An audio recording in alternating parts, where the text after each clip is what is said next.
Hey guys, welcome back to another video. My name is Shivan and I make videos about medical school and university, and I'm also a first year medical student at King's College London.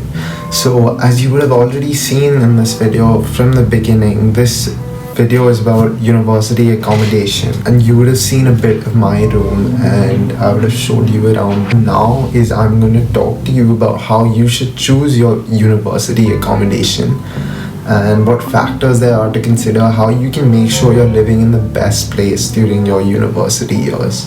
But before we get into that, I want to talk about something very important, and that's this amazing student accommodation website called AmberStudent. So AmberStudent is amazing. Let me tell you a bit about them. So basically it's a platform through which students can book university accommodation in various different countries. So if you're a student in the UK, if you're a student in the US, if you're in Australia, if you're in Canada, and there are over 100 cities that AmberStudent is currently providing accommodation in. So students can have a seamless experience with AmberStudent. There are basically 3 steps. You have to search, find an accommodation that you like, and then you have to finalize that accommodation, and finally you have to book it, and AmberStudent provides you assistance throughout this process. You can also check them out on Instagram, Facebook, LinkedIn, things like that. And I'll leave a link down below, and through that link you can access AmberStudent's website and you can book accommodation through there. I'll leave even more details about this down in the description below, and I'll put up a post about it on Instagram as well. So be sure to check out my Instagram account as well, which is Shivan Behel Med. Jumping right back into the video, now I'm going to talk about what factors you should consider when you're choosing your university accommodation. It's that time of the year. I remember last time this year I was on my accommodation portal booking my own accommodation, and I was really confused about where I should stay because there were so many options. Within your university's accommodation you'll have various options. Then you'll have options like intercollegiate halls, private accommodation, various things. Now let me talk about which one you should choose. So first of all, I think you should definitely consider what's affordable, what's within your price range, and you need to basically make financially wise decisions as well. But other than that, now whatever is in that price range, you should probably choose the one that's most popular amongst university students or university students of your course. So for example, I'm at Great Dover Street Apartments in King's, and that's the most popular accommodation for all the medics, for all the dentists, for all the students on Guy's campus basically. That made it the perfect accommodation for me because it became the perfect place to meet people, to be surrounded by people who are doing the same thing as me, who would be going to campus, the same campus as me, and things like that. So it's just a good idea to be somewhere here.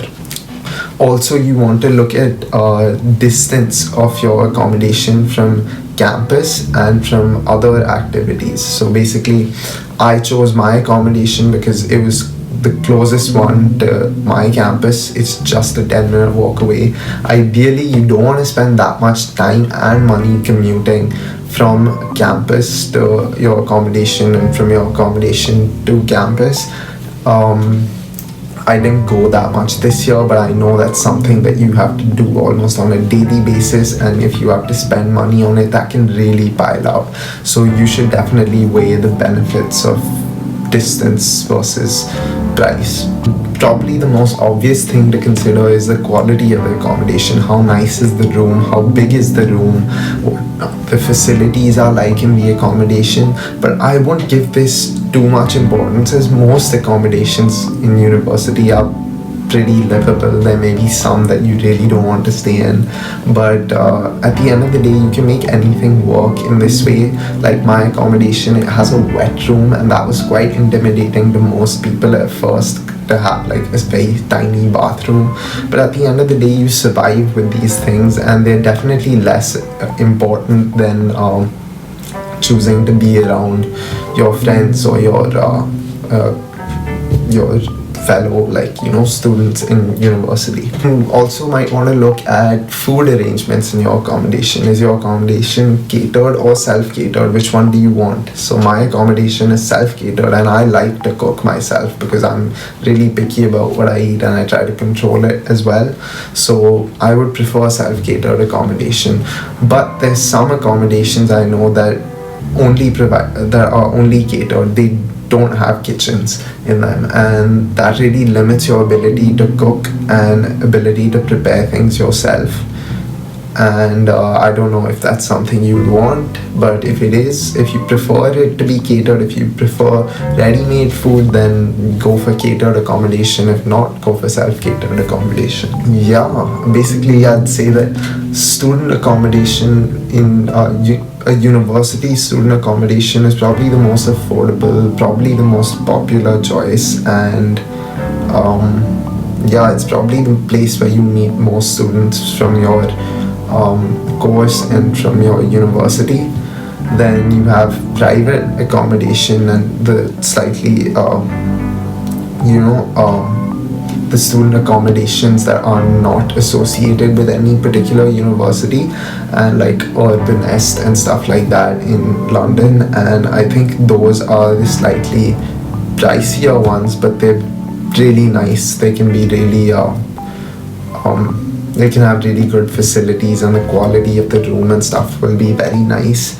So yeah, that's basically all there is to choosing your university accommodation. Talk to some other people around you, see what they're going for, see why they're going for that particular accommodation, and based on all these factors, make the decision that you feel is wisest yourself, because at the end of the day, everyone has different priorities when it comes to where they want to live.